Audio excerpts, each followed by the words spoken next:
donc on va pouvoir le ranger. Et revenir un petit peu aux questions des internautes. Il y a une question qui est revenue plusieurs fois. On parle d'implanter des robots sans barrière de sécurité. Vrai ou faux? Alors ça, c'est un grand sujet. Alors, je vais dire vrai et faux, en étant un petit peu provoquant. Ce qui se passe, c'est qu'en fait, d'une part, la sécurité est un sujet qui est extrêmement important pour qu'on puisse traiter ça à la légère. Donc, oui, c'est vrai, dans la mesure où c'est effectivement une direction vers laquelle on va. Les barrières étant toujours une source de contraintes d'une forme ou d'une autre. Par contre, aujourd'hui, c'est un petit peu tôt. C'est-à-dire que si les robots, enfin la baie de commande notamment, est prête à pouvoir fonctionner de cette façon-là, aujourd'hui, l'offre de capteurs de sécurité pour surveiller le volume du robot est encore un petit peu jeune. Parce que dans ce cas-là, évidemment, quand on parle de robots sans barrière, c'est qu'en fait, on ne supprime pas les barrières totalement. Pour des raisons de sécurité, ce n'est pas possible. Mais par contre, on vient remplacer les barrières par des capteurs de sécurité volumiques qui, justement, viennent détecter si quelqu'un s'approche de Donc, si je vous écoute, au niveau des applications, c'est une technologie, la norme existe depuis à peu près 2 ans. Voilà. Quelque chose près. Donc, au niveau des applications, c'est encore le tout début.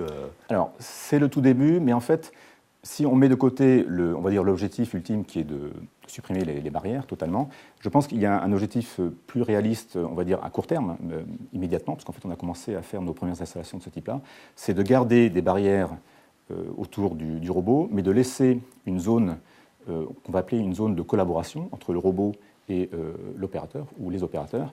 Et on va pouvoir fonctionner d'un point de vue sécurité avec un nouveau mode de fonctionnement qui va apporter plus de souplesse dans l'interaction entre le robot et l'opérateur. Juste deux points qui sont intéressants à mentionner. C'est d'une part le fait que donc nous avons mis sur le marché une fonction qui s'appelle SafeMove, qui a été lancée donc, à Industrie 2009. Et les 2 points importants de cette fonction, c'est d'une part le fait que l'on puisse avoir une position sûre du robot quand il est arrêté. Donc concrètement, ça veut dire qu'un opérateur va pouvoir charger une pièce directement dans le préhenseur du robot. Et la deuxième fonction, c'est la fonction de vitesse lente sûre, où lorsque le capteur détecte la présence de l'opérateur, le robot bascule automatiquement de la vitesse, on va dire pleine vitesse de production, à une vitesse lente, comme s'il était en mode manuel.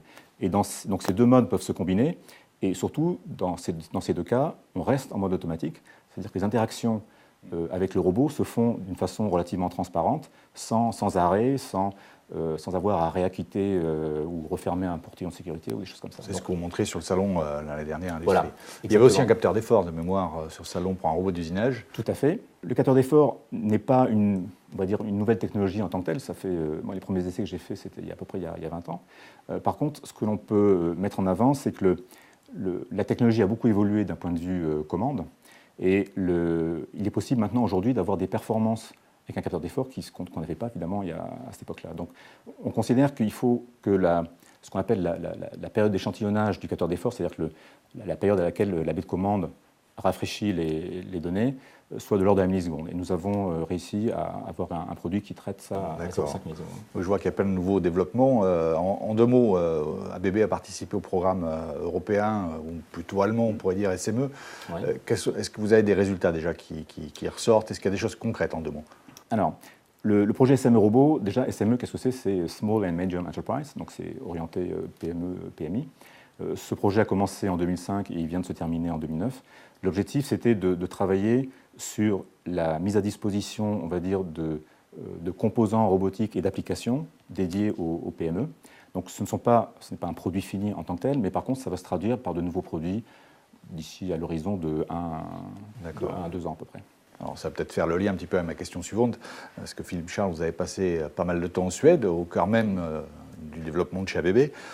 Vous êtes un peu un interlocuteur privilégié pour nous, donc qu'est-ce qui se prépare dans les cartons, si vous pouvez nous dire quelque chose? Alors, je pense qu'il y a une lecture à plusieurs niveaux. Déjà, dans l'immédiat, en 2010, nous allons lancer le robot IRB 2600, donc qui va remplacer le 2400 qui existe depuis déjà pas mal d'années.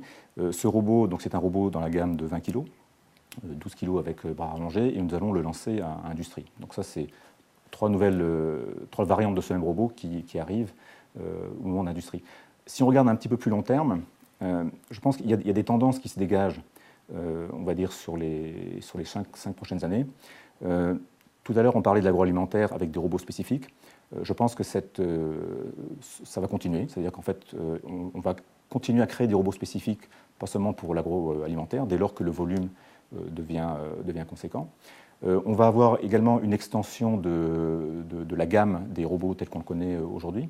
Mais il y aura des nouvelles mécaniques, comme on a vu apparaître les robots parallèles, les robots SCARA. Oui. Il y aura des choses vraiment... Alors, je vais donner juste un exemple, sans dévoiler trop de choses, mais on parlait tout à l'heure du projet SME Robot. ABB était impliqué dans ce projet sur une nouvelle architecture cinématique qui est adaptée à tout ce qui est ébavurage de grosses pièces de fonderie, tout en gardant une structure assez simple. Ça, c'est un exemple de nouvelle structure qui viendra sur le marché. D'accord. Pour conclure notre Talk Pro, la parole est donnée à l'invité. Alors Philippe Charles, quelle est la question que nos internautes ne nous ont pas posée? Peut-être tout simplement, pourquoi choisir ABB? Alors pourquoi?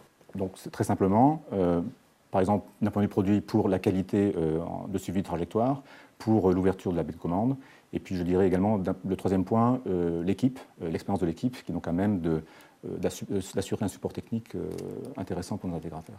Bien, Philippe Charles, merci. C'est moi qui vous remercie. Ce Talk Pro s'achève, merci de l'avoir suivi. Nous vous donnons rendez-vous pour le mois de mars pour un prochain Talk Pro. Merci.